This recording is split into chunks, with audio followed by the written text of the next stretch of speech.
मे महिना म्हणलं की मामाचं गाव आठवतं. काल मामाच्या गावाला जाऊन आलो. विशेष म्हणजे मामांच्याकडं अजून पण कोंबड्यांचं डालगं आहे.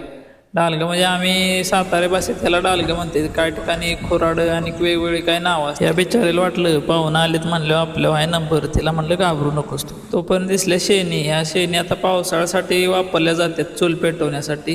त्या अशा थाप्पे लावून ठेवलेत. ही आहे मामांची जुनी सायकल. मामा अजून पण ही सायकल वापरतात. कुठं प्रवास करायचं म्हणलं तरी मामा सायकलशिवाय काय जात नाहीत.